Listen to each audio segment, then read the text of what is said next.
প্রচুর রোদের তাপ বেড়েছে, তাই না? এই 5 দিন ধরে রোদের দাবদাহ চলবে। বসন্তেই গ্রীষ্মের অনুভূতি হচ্ছে। তার মানে গ্রীষ্মে আরও কত সূর্যের তাপ বাড়বে।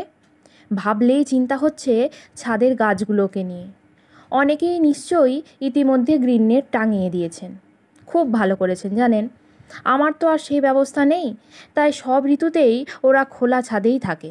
বেশ ভালো মানিয়ে নিয়েছে ওরা জানেন, তাই আর ওদের কোনো অসুবিধা হচ্ছে না। তবে আজকে একটা অন্য বিষয়ে আলোচনা করি, তা হলো স্থলপদ্ম গাছের কাটিং থেকে কিভাবে আমরা বাড়িতেই নতুন নতুন চারা তৈরি করতে পারবো তার কতগুলো সহজ টিপস শেয়ার করেছি এই ভিডিওটিতে। তাই পুরো ভিডিওটি সম্পূর্ণ দেখুন, আশা করছি উপকৃত হবেন। নমস্কার বন্ধুরা, আমি পর্ণা আর আপনারা দেখছেন গার্ডেনিং উইথ পর্ণা। যেসব বন্ধুরা আমার এই চ্যানেলে নতুন ভিজিট করছেন তারা অবশ্যই চ্যানেলটিকে সাবস্ক্রাইব করে আমার পাশে থাকবেন। এখন যাদের বাগানে এই স্থলপদ্মের গাছ আছে তারা নিশ্চয়ই কাটিং করেছেন অত্যধিক ডাল পাওয়ার জন্য। সেই কাটিংগুলো না ফেলে ঠিক যে পদ্ধতিটা আমি দেখাবো তেমনভাবে চারা তৈরি করতে বসিয়ে দিন। প্রত্যেকটা নতুন চারাতে পরিণত হবে। তার জন্য কিছু টিপস শেয়ার করেছি আমি এই ভিডিওটিতে। অনেকেই ভাববেন এত গরম চারা হবে তো? না হলে না হবে। কাটিং করা ডালগুলো শুধু শুধু ফেলে দিয়ে লাভ কি? একবার বসিয়ে দেখুনই না। আমি যে টিপসগুলো শেয়ার করেছি সেই টিপসগুলো কাজে লাগিয়ে অবশ্যই চারা তৈরি হবে। আমি তবে যখনই ডাল কাটিং করি তখনই সেই ডাল না ফেলে চারা করতে বসিয়ে দিই। ঠিক এই চারাটাও আমি কাটিং থেকেই করেছি। চলুন কিভাবে চারাগুলো তৈরি করতে বসাই তা আগে দেখে নিই। কাটিং করার পর ডালগুলোকে পরিষ্কার প্লেন ঠান্ডা জলে এইভাবে ভালোভাবে ধুয়ে নিতে হবে। ডালে যত সমস্ত পোকা নোংরা সমস্ত ধোয়া হয়ে বেরিয়ে যাবে এই জল। তারপর আমরা ভালোভাবে একটি মিডিয়া তৈরি করে নেব। সেই জন্য আমি এখানে নিয়েছি 50% সাদা বালি, 50% কোকোপিট আর 1 চা চামচ যে কোনো একটা ফাঙ্গিসাইড। ছোট্ট একটা টব নির্বাচন করেছি যাতে তলার হোলগুলোর আমি ড্রেনেজ ব্যবস্থা করে নিয়েছি আগে থেকেই। এরপর ভালোভাবে মিডিয়াটি মাখিয়ে নিচ্ছি। মনে রাখবেন বন্ধুরা, যে কোনো ডাল বসানোর ক্ষেত্রে হালকা ঝুরঝুরে মিডিয়াই তৈরি করবেন। অতিরিক্ত এঁটেল জাতীয় মাটিতে ডাল থেকে চারা তৈরি করা যায় না। আর এই বালি আর কোকোপিট হলো কাটিং থেকে চারা তৈরি করার একটি আদর্শ মাধ্যম। আর আমি এইভাবেই সমস্ত ডাল কাটিং থেকে চারা তৈরি করি এই মিডিয়াতেই। সুন্দর করে টবটি ভালোভাবে জেকে জেকে এরকম প্রেস দিয়ে দিয়ে ভরে নিতে হবে। মাটিটি সম্পূর্ণ ভরা হয়ে গেলে উপর থেকে বেশ কিছুটা পরিমাণ আমরা জল দিয়ে দেব। অনেকেই বলবেন যে আমরা প্রথম অবস্থাতেই কেন জল দিচ্ছি।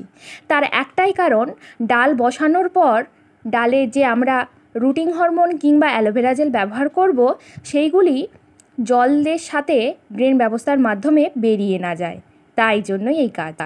মিডিয়াটি তৈরি হয়ে গেলে এবার কাটিংগুলো বালিতে বসানোর জন্য উপযোগী করে তুলতে হবে।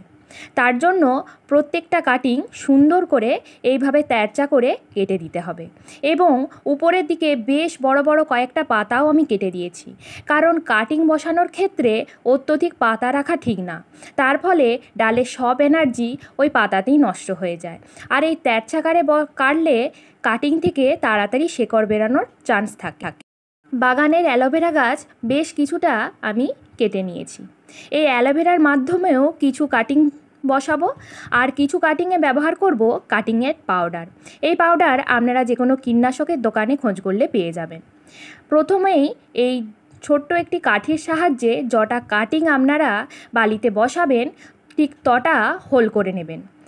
যদি অ্যালোভেরা বা কাটিংয়ের লাগানোর পর আপনারা সেই ডালগুলিকে প্রেস করে বালিতে ঢুকান তাহলে সমস্ত উপকারী পদার্থগুলি বালিতে লেগে রয়েছে।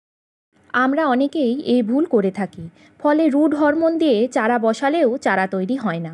কারণ রুট হরমোন লাগানোর পর সেই কাটিং যদি মিডিয়ার হোল না করে হাতের সাহায্যে চেপে বসাই, ফলে কি হয়, রুট হরমোনগুলো সব বালিতে লেগে যায়। তার ফলে রুট হরমোন তার কাজ করতে পারে না, ফলে ডালগুলো থেকে চারা তৈরি হয় না। অ্যালোভেরাতেও খুব সুন্দর চারা তৈরি করা যায়। হাতের কাছে রুট হরমোন না থাকলে অ্যালোভেরা ব্যবহার করতে পারেন। হলে আস্তে আস্তে কাটিংগুলো বসাতে হবে। এক্ষেত্রে বলে রাখি, কাটিং নির্বাচনের সময় অবশ্যই 2 থেকে 3টে নোড আছে এমন কাটিং নেবেন। আর কাটিংগুলো খুব পাতলা বা খুব পুরনো যেন না হয়। মিডিয়ার মধ্যে অবশ্যই দুটো নোট রাখবেন। এর ফলে একটা নোট থেকে যদি শেকড় না আসে, আরেকটি থেকে অবশ্যই আসবে। এই ছোট টিপসগুলো খেয়াল রাখলেই নতুন চারা তৈরি করা সম্ভব।